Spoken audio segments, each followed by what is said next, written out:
Quanto o São Paulo já economizou com a saída de 6 atletas? Número impressionante. E no vídeo de hoje do canal do Nicola trago toda essa matemática. Falo também sobre o Corinthians, com um reforço importante fora das 4 linhas.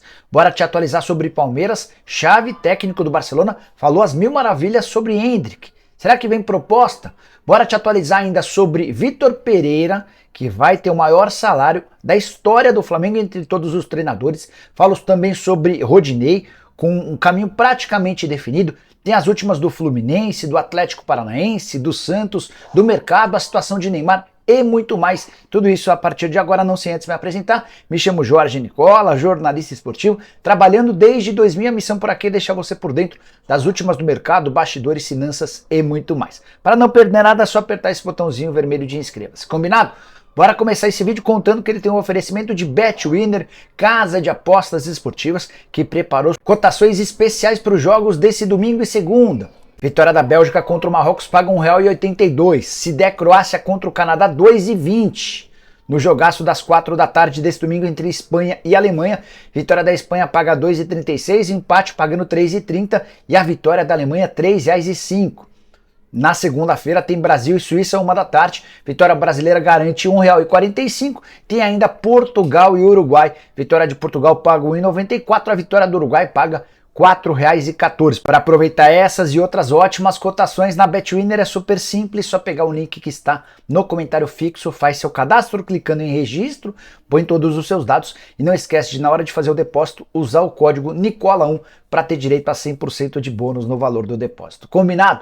Bora começar o vídeo com o tradicional giro de notícias e a primeira informação é sobre Cláudio Vinck, um dos melhores laterais direitos do futebol português. Há algumas temporadas joga no Marítimo.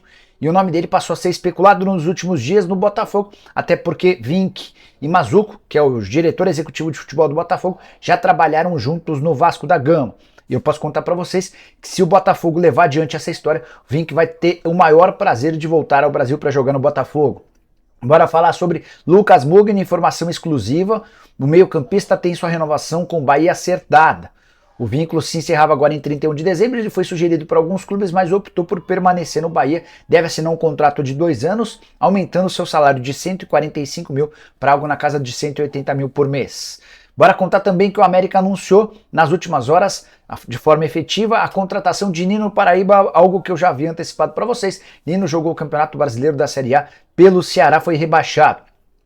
Tadjeres, da Argentina, avançou nas tratativas por Nahuel Bustos, ex-jogador do São Paulo, pertence ao Grupo City. Essa notícia interessa ao torcedor do Bahia, que está de olho na possibilidade de o Bustos se juntar aos reforços para 2023. E a última do giro de notícias, contar que a Alemanha não corre mais risco de ser eliminada nesse domingo da Copa do Mundo, ainda que perca para a Espanha. Isso porque na manhã desse domingo o Japão perdeu da Costa Rica. A Costa Rica tomou 7-0 da Espanha na rodada de abertura. O Japão havia vencido a Alemanha e por causa dessas coisas do futebol, a Costa Rica fez 1-0. Nesse momento, o grupo tem Espanha com 3, Costa Rica com 3 e o Japão com 3 pontos. A Alemanha não tem nenhum. E se a Espanha vencer, ela vai para 6 pontos. A Alemanha pode ultrapassar a Costa Rica e o Japão na última rodada, tendo apenas uma vitória. Bom, quero falar agora sobre a seleção brasileira, mais especificamente sobre Neymar. Daqui a pouco eu já retomo os assuntos ligados ao mercado da bola. É que nas primeiras 48 horas após a lesão no tornozelo, Neymar apresentou melhora significativa. Já existe um otimismo, uma possibilidade de ele aparecer na terceira partida da fase de grupos contra Camarões. O prognóstico inicial é de que ele ficaria fora dos jogos contra a Suíça e Camarões. Está confirmada a ausência dele diante dos suíços nessa segunda-feira, mas para sexta-feira ainda existe alguma expectativa. Seria importante para que o Neymar não perdesse muita condição de jogo, pudesse enfrentar os camaronenses, possivelmente com a seleção já classificada. Falei sobre Neymar, só queria contar um pouquinho sobre Richarlison. Autor dos 2 gols da seleção, ele é artilheiro da temporada com a camisa brasileira, mas Cassano, jogador da Itália, detonou o Richarlison. Dá uma olhada na declaração do Cassano, abre aspas. O Richarlison é horrível. A verdade é que no segundo gol ele dominou mal e acertou aquele chute, enquanto o outro foi um chute num gol vazio. Ele não tem nada a ver com os outros atacantes do Brasil. Richarlison é muito ruim. Pagaram 75 milhões de euros nele e ele não sabe dominar uma bola, fecha aspas. Vou entender essa declaração como parte daqueles ex-atletas que sumiram do mapa, perderam fama e querem seus 15 minutos de atenção. E você, concorda com o Cassano ou acha que ele está falando besteira? Use espaço para comentários e deixe sua opinião. Bora falar agora sobre o Palmeiras e Xavi. O técnico do Barcelona deu uma entrevista bem interessante falando a respeito de Endrick. O treinador de um dos principais clubes do mundo se rendeu ao talento do Endrick. A frase do Xavi em entrevista à ESPN é a seguinte: falei com o Endrick e com o seu pai e expliquei o projeto do Barcelona. Queremos talentos e ele é um deles. Tem gol, drible e uma capacidade brutal. É um jogador que necessitamos. Tomara que vire jogador nosso. Depende dele. Fecha aspas. Antes de gravar esse vídeo, conversei com o pessoal do Palmeiras para saber se o Barcelona já havia apresentado alguma proposta. Também mandei mensagem para uma pessoa do staff do Endrick. Ambos os lados asseguraram que não existe oferta do Barcelona. A única proposta oficial até aqui é do PSG, 50 milhões de euros. A primeira oferta tinha sido de 45 milhões de euros, a Leila recusou. O PSG voltou com uma oferta de 50 milhões de euros e a presidente do Palmeiras deixou claro que só vende o Endrick pelo valor da multa rescisória de 60 milhões de euros. Real Madrid, Chelsea são outros interessados. É líquido e certo que o Endrick vai render 60 milhões de euros ao Palmeiras. Resta saber quando é que ele vai. Não, ele vai embora só em julho de 24, quando completar 18 anos. Resta saber para qual time ele vai quando tiver a maioridade. Quero falar agora a respeito de 4 reforços de peso no Santos. O presidente Andrés Rueda deu uma entrevista ao programa Esporte por Esporte e garantiu que o Santos está atrás e espera anunciar em breve 4 reforços para a temporada de 2023. Garantiu que esses 4 chegam na condição de titulares. Resta saber com que dinheiro o Santos passa por enormes dificuldades financeiras. Nessa mesma entrevista, o Andrés Rueda ainda afirmou que a dívida a curto prazo do Santos é de 80 milhões de reais, a longo prazo, ou melhor, financiada essa dívida, chega a 300 milhões de reais. Sobre a nova arena, você sabe que a Vila Belmiro vai passar por uma reforma. No dia 1º de dezembro vai haver uma reunião com os membros do Conselho Deliberativo. Se a pauta for aprovada, ela segue para os sócios votarem se topam ou não essa reforma na Vila Belmiro, que vai fazer com que o estádio se torne uma arena multiuso com capacidade para 30 mil pessoas, e a ideia é que ela seja utilizada e visitada durante todos os dias da semana, com cinema, shopping, lojas e muito mais. Antes de falar sobre o próximo assunto, deixa eu só agradecer ao pessoal do Botoneiro, em especial ao meu amigo Travassos, que me enviou essa camisa bem bacana, obrigado, viu?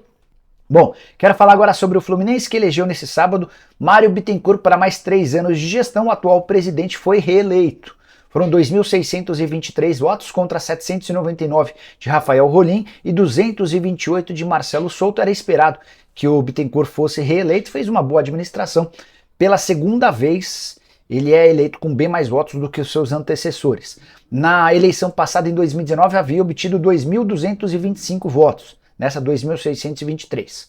Os presidentes anteriores, o Pedro Abad havia sido eleito com 2.216 votos e o Peter Simpson, que havia vencido 2 eleições em 2013 e 2010 e nenhuma delas havia obtido mais do que 2.000 votos. Quero falar agora sobre o Atlético Paranaense, que avançou na contratação de Madison, lateral direito que disputou as últimas temporadas com a camisa do Santos, 30 anos de idade.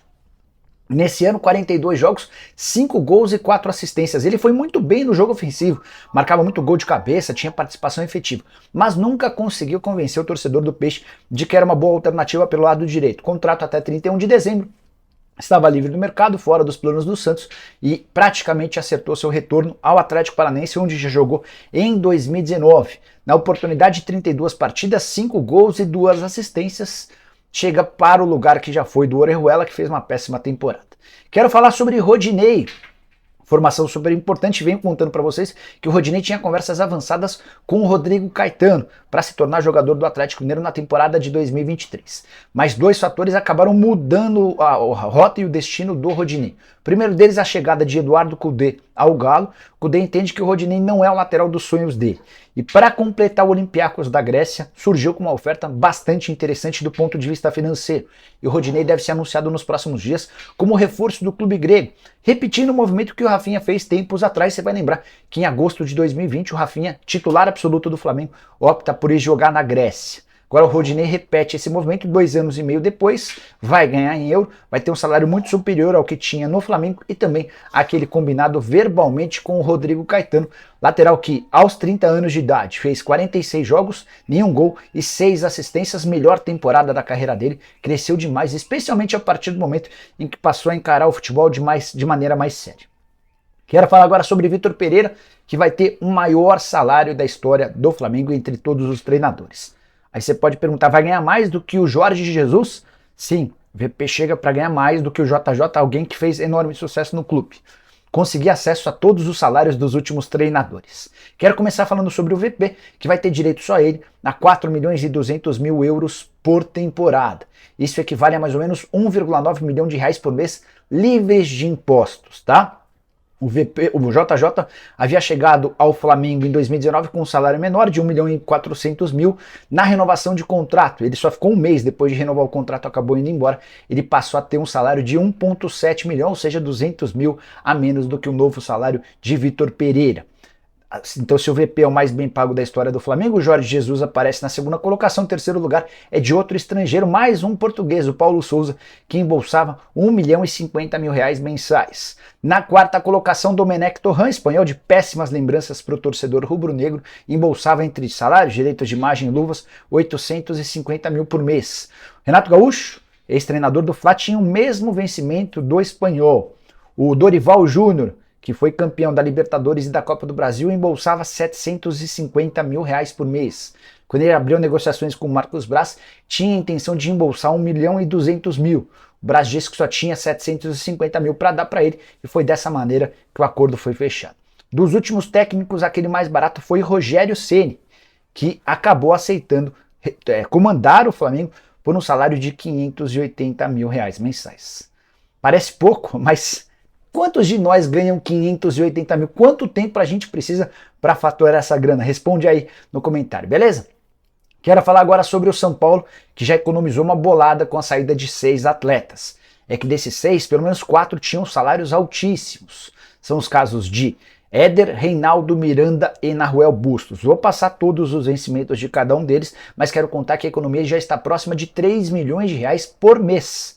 São Paulo, que tinha uma folha de 15 milhões, a ideia era baixar bem essa folha. Hoje ela já está na casa dos 12 milhões de reais. Como o Nicão e o Patrick também devem deixar o São Paulo nos próximos dias, essa economia vai ser ainda maior e o Tricolor vai pretender usar parte da grana que economizou para buscar reforços. Vamos aos números. O mais caro entre todos que já saiu foi o Éder, que custava ao São Paulo cerca de 700 mil reais por mês. O Reinaldo ganhava 550 mil mensais. Miranda e o Bustos faturavam 500 mil cada um. Isso aí a gente já tem uma economia de 1 milhão, 1 milhão e meio, 2 milhões e 250 mil. Andrés Colorado, devolvido ao futebol colombiano, tinha um salário de 280 mil. Marcos Guilherme ganhava 250 mil reais mensais. Importante lembrar que o Igor Gomes e o Luizão também vão deixar o São Paulo, mas aí por opção deles, eles têm um contrato perto do fim, o Luizão até janeiro, o Igor Gomes até o mês de março. Esses vão garantir uma economia muito pequena, o Luizão ganhava 40 mil reais por mês, o Igor Gomes ganhava 100 mil mensais e os salários são baixos exatamente porque eles não aceitaram a prorrogação do contrato com o Tricolor. Quero fechar o vídeo para falar sobre um reforço para o Corinthians. Não é ninguém dentro de campo, mas é alguém que tem um papel extremamente importante fora das 4 linhas, Bruno Maziotti. Velho conhecido do torcedor corintiano, ele já havia atuado nas últimas semanas como uma espécie de consultor, dando uma assistência ao Corinthians em toda a parte de recuperação física a partir de janeiro, a partir de dezembro agora, na reapresentação do elenco, o Bruno Maziotti já passa a ocupar um status de maior relevância. Tudo porque ele conversou com o Ronaldo e decidiu por dar mais atenção ao Corinthians. Ele vinha se dividindo entre Cruzeiro e Valladolid, os dois clubes do Ronaldo Fenômeno. A relação entre o Maziotti e o Ronaldo é espetacular. Inclusive ele topa largar o Arsenal, onde tinha um cargo de super importância. Ele cuidava de todo o departamento médico do Arsenal para embarcar no projeto do Ronaldo. Primeiro com o Valladolid, depois com o Cruzeiro. O Bruno conversou com o Ronaldo e entendeu que agora era a hora de ajudar o Corinthians. O Corinthians precisa bastante melhorar nessa reestruturação e o Maziotti vai passar a ter um papel importante nessa reestruturação. Então, a partir de agora ele passa a trabalhar com o Cruzeiro e com o Corinthians. O Valladolid vai passar a ter vai buscar outros caminhos e outras pessoas para ajudar nessa assistência. Bruno Maziotti, que nesse momento está no Catar, não acompanhando a seleção brasileira, com quem ele já esteve em outras Copas, mas cuidando da parte física da seleção uruguaia. E a relação dele com os atletas do Corinthians é muito boa, com o Fernando Lázaro, novo comandante alvinegro também. Imagino que ele vai exercer um papel bastante significativo na temporada de 2023. E você, como tem visto a reestruturação do Corinthians? Tá animado para a próxima temporada? Usa o espaço para comentários, não esquece de deixar like. A gente se encontra assim que surgir notícia. Tem também aquela tradicional live de domingo, beleza? Abraço, tchau!